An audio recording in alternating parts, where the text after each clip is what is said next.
Tete. Good morning, And Ajay. Yeah, it's great to be back on Soldier great. Speak. Yes, good to be back with Punika News once again. And this time for a subject which many of us have read about, but very few of us are aware of it, including me. The subject of cantonments and the very fact that new change has taken place in which the cantonments are going to be abolished and merged into military stations. Something I think for Punekar News viewers very important because Pune is one of the largest and the most beautiful cantonments in the country. And we also have with it Aundh military station, all within the same city premises. So, what are the two differences? Is something we're going to bring out as we go along. And General Kanal, it is your show because you command an area, you have had so many cantonments beneath you, so you're going to be the one who enlightens the viewers. I'll But try and just, be as pragmatic. yes, but just so that to understand the background of the whole case, how did this cantonments come about? This word cantonment comes from the French word canton, which actually means a corner or a district. Now, it actually came about during Napoleon's time, when the armies, remember the large army were traveling, they should be camped in a particular area, sometimes for months. They began to refer to these small areas as the cantons. And with time, it became cantonment or military stations over there. Now, when the British came into India, the cantonment remained, but they were the ones with their military garrison, remember, largely by European officers and troops whom they wanted to segregate. They began establishing again temporary military quarters. As the rule extended, those quarters became more or less permanent. And as you know, they've established almost six today in India. There are 62 cantonments. In Pakistan, there are another 30 odd. All of them the legacy of British cantonments, British imperial rule. And I think as you brought in our whole discussion before this, these cantonments were secluded areas for the safety of the British troops, and more than them to keep them secluded away, to maintain that aura of distance between the Indians and the imperial powers. So they grew around that, cantonments grew around that, they became own small little townships in themselves, which is what many of them are today. But this legacy has continued beyond. In India, we still have these cantonments, beautiful enclaves, as we all know as they are. Okay, 62 of them, with I think Meerut is the oldest and largest, in terms of area, and Kanpur the largest in terms of population. So now these cantonments, I think you and I agree that they are legacies of the past. There has been a move to shift them away from cantonments and convert them into military stations. So, Sanjeev, just tell us, I mean, what are the implications? What are the cantonment? What are the military station? How do they function? And how will it impact this move, impact cantonments in future? Right. So, Ajay, thank you for that background. Uh, I just want to add two things when you spoke about the largest by means of area and by means of population. Uh, that's absolutely correct. 62 cantonments also is absolutely correct. The oldest cantonment, there is a little difference of opinion about which one is the oldest. Some people say it is Barakpur because after the Okay. Battle of Plassey in 1757, uh, when the British actually established their rule over India, the first cantonment was established in Barakpur. Some people say that it's not Barakpur and it's Danapur. Danapur is in Bihar Correct. and Right. Barakpur is in Bengal. So both of Right. them vie for the oldest, but be that as it may. Haha. So the Cantonment Act actually was enacted in 1924 by the Right. British. Right.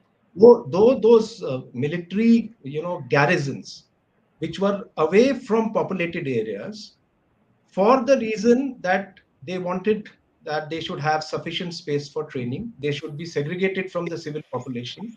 They wanted to protect their soldiers from diseases like malaria and tuberculosis, and also have a exclusive place to house them, feed them, administer them, and train them. So, like you said, 62 cantonments. You'll be surprised to know that though the largest, deployment of troops against our adversaries is in the Northern Command and the Eastern Command, the Northern Command has only one cantonment, that is Oh, in Badabag Camp. which one? And yeah, the largest number of cantonments are in central India as part of Madhya Bharat area, which I commanded That as is the general of command. interesting. Yes. Okay.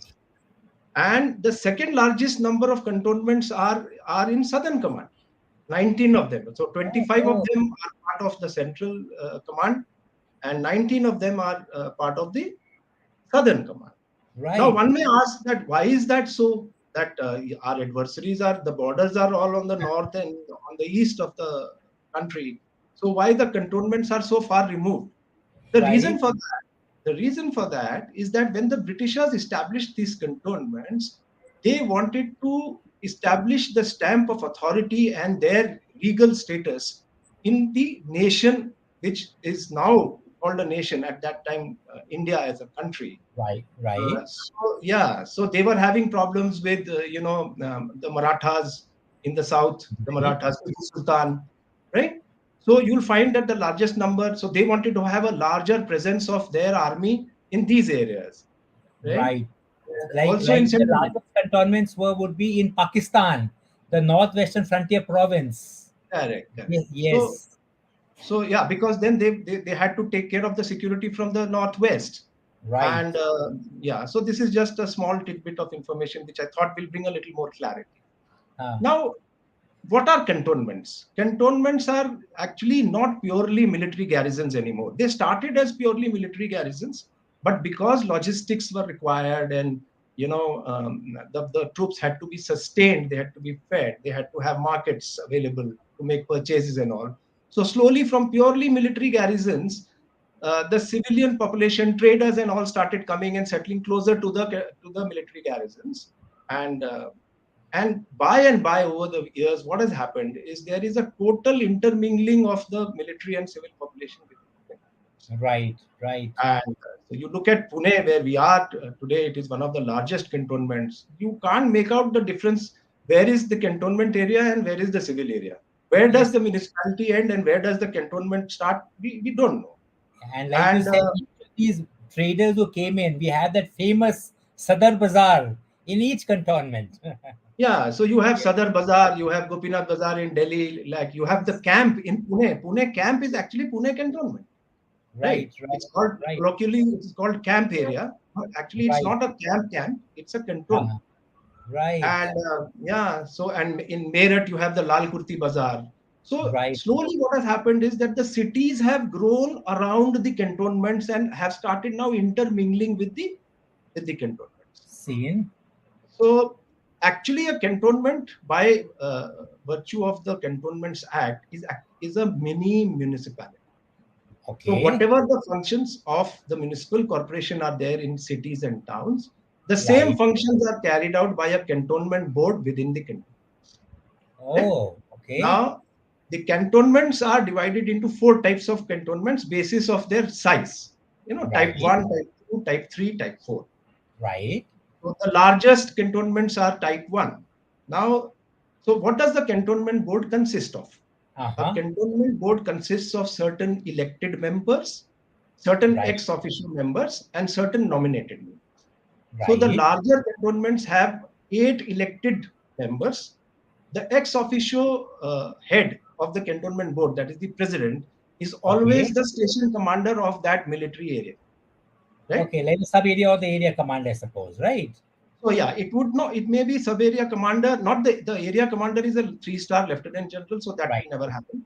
So the right, station commander. The station commander is by and large a brigadier rank officer who is right, doing the duties of the station commander of the military station, and he also becomes ex officio president of the cantonment. right. Right? There's another ex officio member of the board who's either the district magistrate himself or a representative of the DM's office. Okay. And the senior medical officer of the military station is also an ex officio member, Oh, that's right? interesting. Right. Yes. So because like you have to carry out municipal functions, so Okay. you need to be looking after health, education, water supply, electricity, hygiene, sanitation, garbage Right. Right. disposal, right? Maintenance of roads, street Uh, lights. So all of the functions which the municipal corporation does in a municipality, the cantonment board does in a canton. okay. Right? Okay. So this is the composition. Now, so there is a intermingling of the uniformed personnel as well as civilians who form part of the cantonment board. Like I Right. told you, in the larger cantonments there are 8 elected members in, and then as like I said, 1, 2, 3, 4 type of cantonments. As Uh-huh. you reduce in size, the number of elected members also reduces. Right? Right. Right. Okay. And just like in a municipal corporation, you have elections to select or elect the members, the ward Okay. members.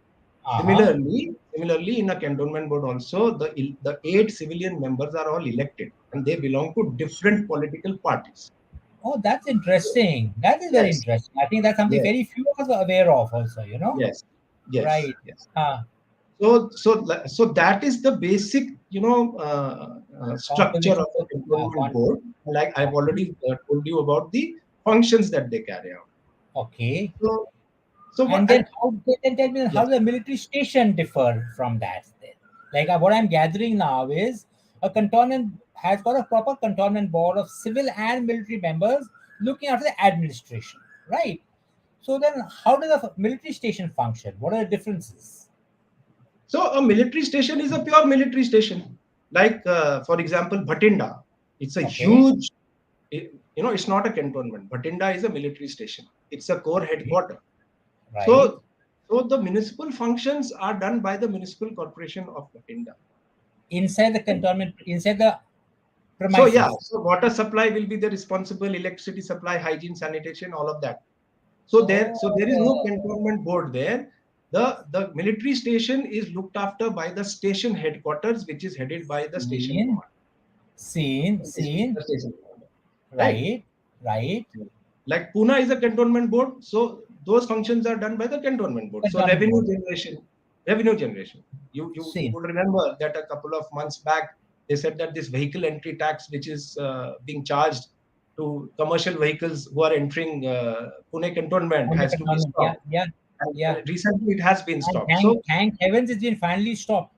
no, Because but there is a reason why it was being charged, because cantonments were not being given any kind of financial support by the municipal corporation.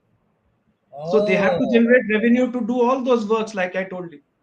So while they so may be paying the electricity distribution company to supply power to the cantonment right. area, and similarly the Uh-huh. water supply, the charges Uh-huh. are paid by the cantonment board. Where does the cantonment board get the money from? So So I get it. it has to either generate revenue on its own, or and it is supplanted by grants which are given by the Ministry of Defense, right? Okay. So the Okay. Okay. cantonment boards either, so they have to generate their own revenue by virtue of some kind of taxation like entry tax, even Right. property tax. But Right. the Right. difference between the property tax rates in cantonment areas are lower than the property tax rates in the municipality. Okay. Okay. Yeah. So the cantonments function like that. And So the military station, like you said, they are responsible for their own functioning, but the s- civil municipality looks after the water, electricity, and things like that. yeah, A fair way exactly. of functioning, yeah.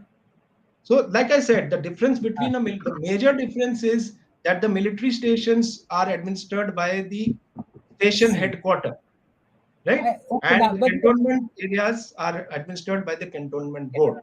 so now The, tell the, me, now that we one are second, converting, please yeah, allow me no, one last point.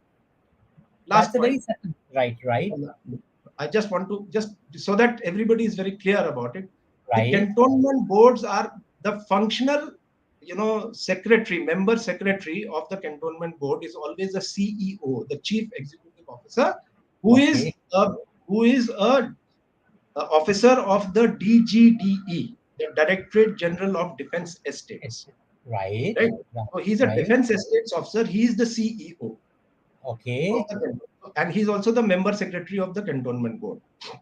Oh. So Okay. while all decisions are taken, just like in any board of governors, Uh-huh. the executive head or the execution part of those decisions, implementation, ensuring that everything is running well, is the responsibility of the officer of the defense estates department, Right. Uh-huh. right? And he's the CEO. Okay. So Yeah. now Now, tell me, now if we, like they say that the act to disband military cantonments and convert to the military stations. Now, what exactly are the effects? What are going to be the effects of this act? What will be the implications? Will it mean that all cantonments are no longer cantonments? That is something if you could clarify for our viewers. yes. So recently, what has happened is that the government of India has passed a direction that in times to come, all the cantonment boards of India, those 62 of them, will be dissolved.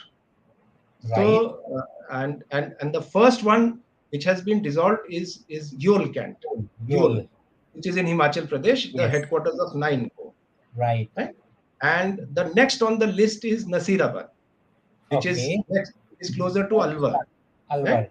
Yes. No, sorry, not Alwar, Ajmer, Right. Ajmer, right? Nasirabad cantonment. That Uh-huh. is the next one. So, so finally, I feel that the aim of the government is that the cantonments will all be, the boards will all be disbanded, and Okay.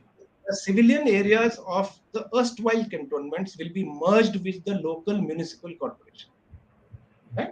So Uh-huh. if I were to take the example of Pune, if Uh-huh. and when, as and when the cantonment board of Pune is disbanded, Right. the civilian areas of the cantonment will all get merged into Pune Municipal Corporation. So So in a way, I mean administratively we will come under Pune municipality. Municipality, is that correct? not we will come. See, the The point is cantonments will this. come. The Sorry, the civilian cantonments. area, I am just talking about the civilian areas now. So Uh-huh. a cantonment always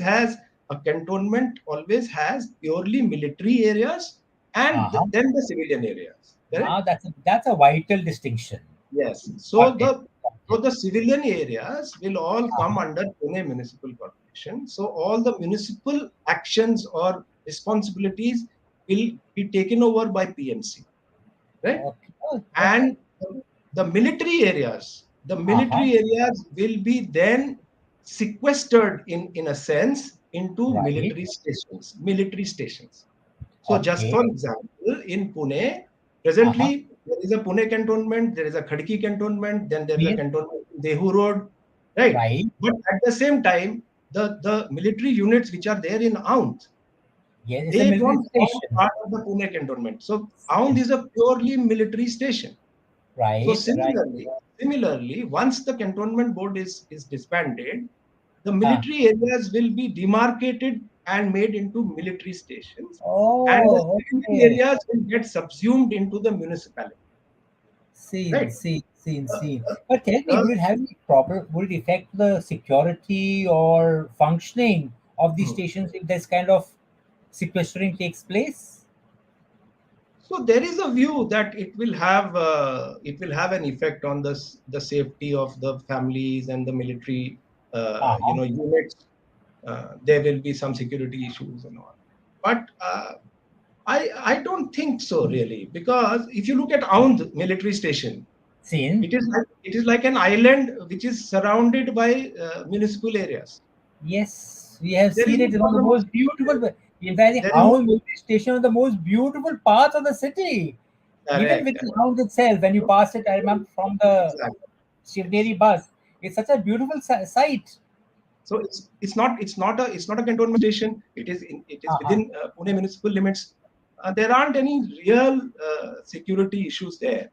So Okay. similarly, when as and when the cantonment board of Pune is disbanded, Right. and the military pockets will then be named as military stations. So it could be the command headquarter area could be one station, a small Right. station, Uh-huh. or so there is a lot of work which will need to be done to identify exactly what parcel of land will comprise Uh-huh. of the military station and what parcel of land has to be given to the municipal corporation. So Okay, this that's kind of, yeah. interesting. So this exercise will have to be done. So some preliminary work, I'm sure, would have been done by all cantonment boards in this regard. Right. But a lot of detailed working, has to be done to identify which are the parcels of land which can be sort of contiguous to each other and then form part of a military station, See, and which are see. the civilian areas which will go Uh, into the municipal corporation. Now tell So me, yeah. Sanju, you have commanded both military stations and you have had cantonments under you, right? What do you feel as a military? First, let's speak from military perspective. As a military man, which is easier to administer, or rather, what would make for more efficient administration? So yeah, my view is that it is easier to administer a military station Wonderful. for the following reasons. Uh huh. Firstly, the station headquarter, which is the organization which actually carries out all the civic functions within a military station, is Right. staffed exclusively by military personnel, with a few Right. civilian clerks See, and that's standard. Right. housekeeping Right. staff and all that. Right. So they know how the military hierarchy functions. They know our processes. They know our SOPs. So it is easier to function in a military station. Okay. Whereas, like I said, in a cantonment board, there are, depending upon the size of the cantonment, there are different numbers of elected members who belong to different political parties. So Right. it is not always easy to get a decision, a majority decision for something which you need to implement. So because there are Uh-huh. always vested interests, there are so the politics are played out just like they are played out in municipalities and so on and so forth. Similar kind of politics is played out in cantonment boards also, right? Because Okay. the ward See. members are from different backgrounds, different parties, so they are not Right. seeing eye to eye. There is rivalry, Right. and though ex officio the president of the board, he is the head of the board, but it Uh-huh. is very difficult for him to carry the entire team, The together. standard, I suppose, the standard problem which one has in a democracy or a democratic way of functioning, where you have elected Absolutely. officials coming with different pulls and pressures. The Absolutely. army way of functioning very often is more straightforward, more direct, and more Yes. efficient, as we have all Absolutely. experienced through our years in the army. Yes, that is Right? true. Yeah. Now when we speak to so many people, right, like I mean, okay, what are the problem of security and maintenance? One of the fears which many seem to express is the fact that okay, the cantonments were oases. Where they provide green lawns, they were green, well laid out, well maintained, clean, more clean than the others. Would this be impinged in any way if it becomes a military station? So the way I can answer this query, Ajay, is just have a look at Pune cantonment. All right, Pune cantonment. right. So, uh, MG Road, you know, Same. where is the office of the divisional commissioner. Ha ha all ha ha. these areas all these Ha. areas are part of the cantonment. Now Yeah. if the administration of these areas is just handed over from the cantonment board to the municipal corporation, how is it going to make a difference to the green lung of Pune? It's not Right. as if the land mafia is just waiting for the cantonment boards to be dissolved and they are going to rush in and grab all the land which is there, and then they will cut down thousands of trees and they are going to make concrete jungles. It's not going to happen like that. So I think while while there may be some changes, Right. but I don't see a major impact on the environment just because cantonment boards are dissolved. After all, we Ha. have we have bodies which are there at the state level, at the national level. We have the National Green Tribunal. So there are bodies and processes in place at the national level who Ha ha. ensure that the green cover of the country is not does not deteriorate. So and Definitely. the writ of those bodies runs on the cantonment boards as well on the municipal I think that's corporations. very, very nicely put. The fact is that these have been created by military personnel in a way, using the resources and our own way of functioning. But they will continue. Yes. They can right. Now tell me one more thing. There seems, this among when we speak among the military community as well, there seems to be a no, I won't say resentment, but there seems to be a hesitancy to adopting this move. Is it because of a resistance to change, or are there any legitimate grounds for this? Honestly, I am not very clear about this myself. So, can you tell the audience what are the implications of this, and So, put the apprehensions to rest, if I can put it like this? so the reaction to the announcement that cantonment boards are going to be dissolved in due course of time has within the uniformed community and in within the veteran community. There are Yes. three types of reactions. There are three types of reactions. One Okay. reaction is this is very bad. Right. This is going to create problems of security, safety. It Right. will impinge on the way we function, the way we Right. train. So Uh-huh. this is one lobby which is reacting in this fashion. Seen. There is another lobby which is seeing the benefits of this announcement by the government. Right. Right. And then there is a third group which Uh-huh. actually feels that this is a good move, but they don't Right. say it. They don't say it because of peer pressure, right? Okay. So there are Okay. three distinct groups So who since you and me are peers and we have got no such peer pressure, let me ask you a direct question. What do you feel about it? So before I give you the direct answer, let me just say Uh-huh. that Okay. when I said that there is a group of officers who feel that this is a good move, by and large, this group consists of people who have been involved in the administration of cantonments. Correct. By and large. Right. Because if you have been part of the administration of cantonment boards, you understand the time and effort and the challenges and the problems which are there in carrying out this function, which Right. is actually not your prime job. It is not your primary Ah, responsibility. This is an add-on responsibility, right? right. So, Right. Right. I'll just give you one example. Let's take Pune itself.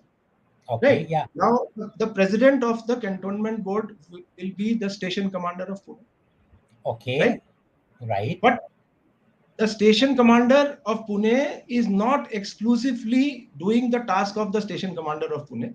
He's also either the Saveria commander or the deputy GOC Yes. Yes. who Yes. has to actually carry out his primary functions of being either the Saveria commander or the deputy GOC or in any other place the commander of a brigade or a principal staff officer in a headquarter.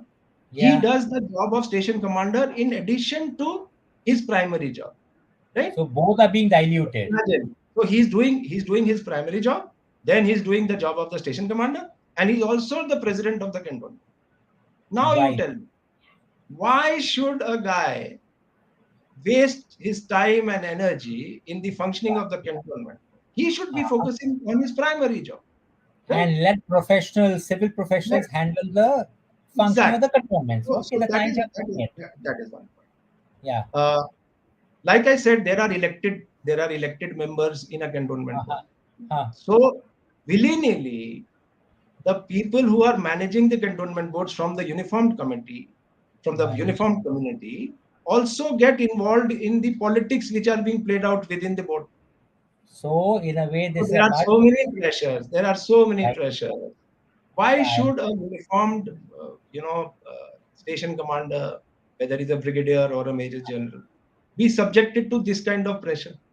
He should Right. be functioning. He should be focusing primarily on his job Right. and Right. not get bothered by the murky politics that are being played out, like it always happens in any democracy.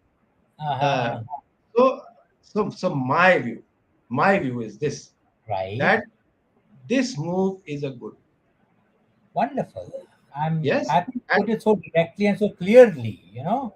I will add to Purely this from point the which I have both just the given. military and the civil view point of view, I suppose, because you So had from largely you had covered the military point of view, the advantages that would accrue.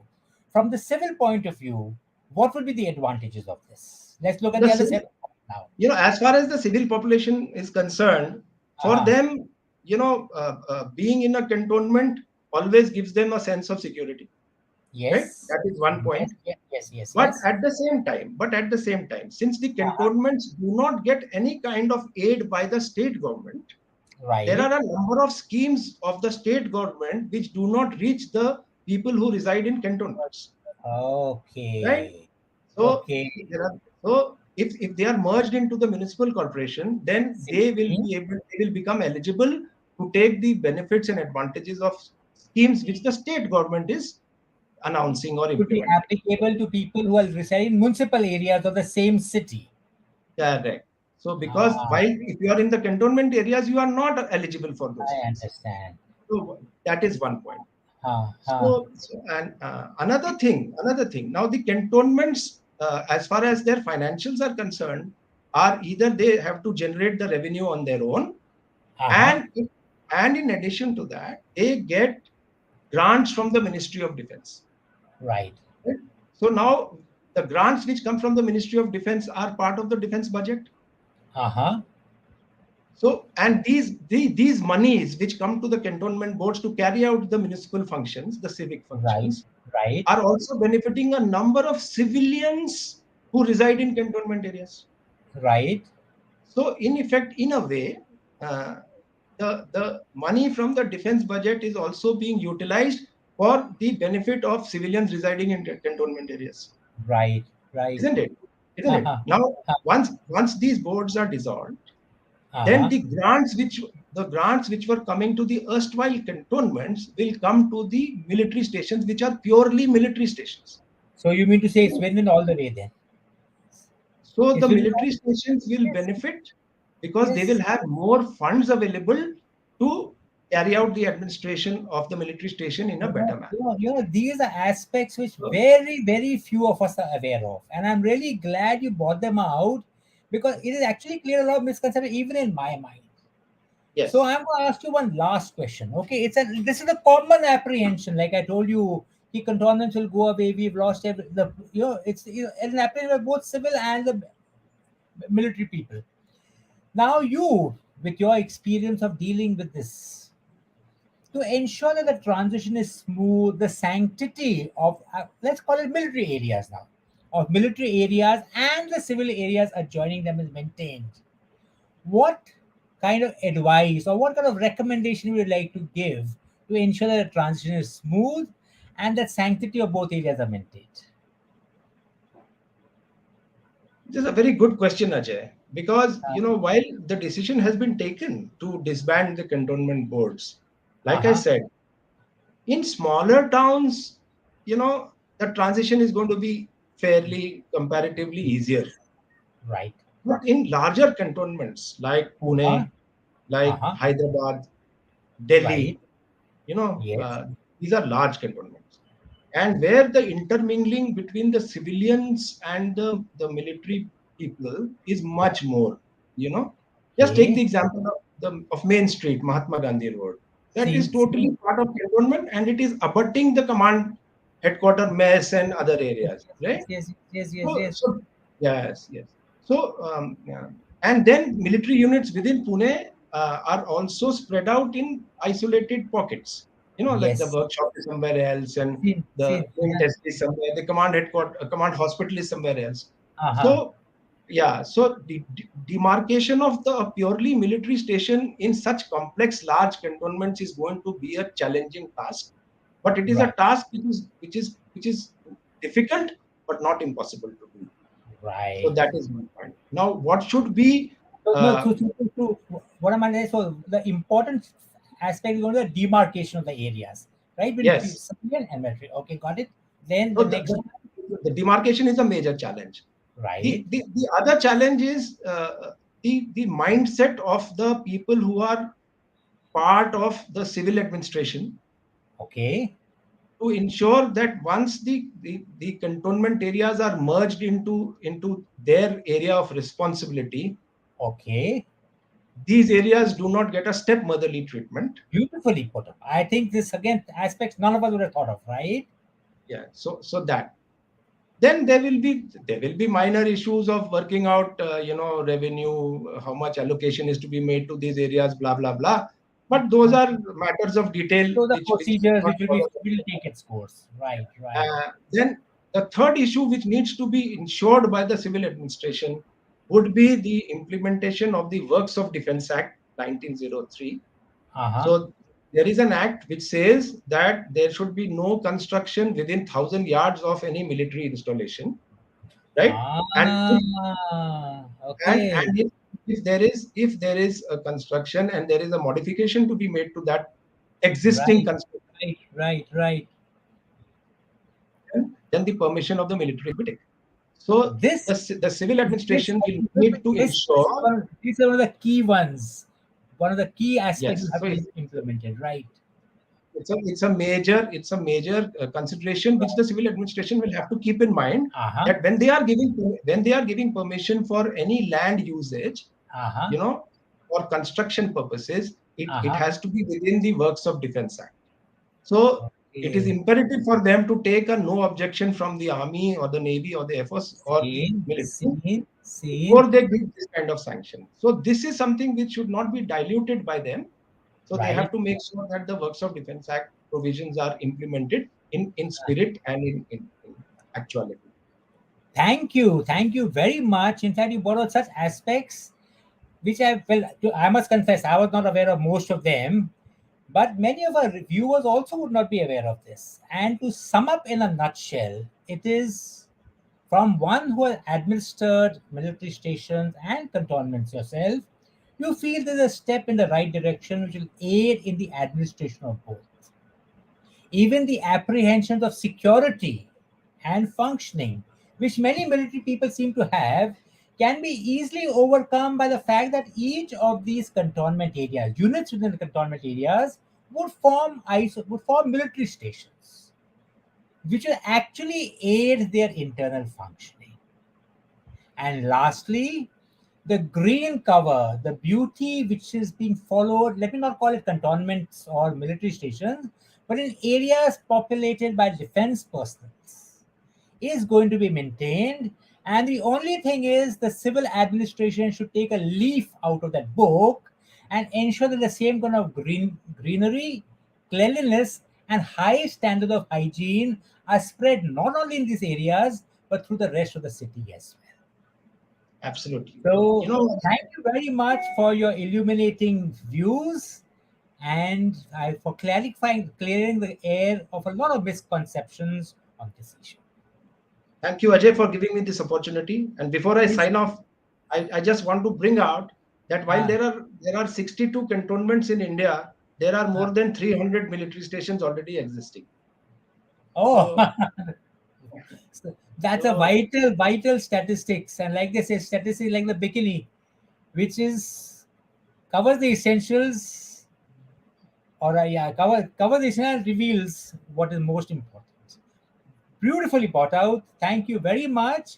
It's been a pleasure speaking to you, as it always is. thank you, Ajay, for giving me the opportunity. Yeah. Okay. Jai Hind. Bye, Jai Hind.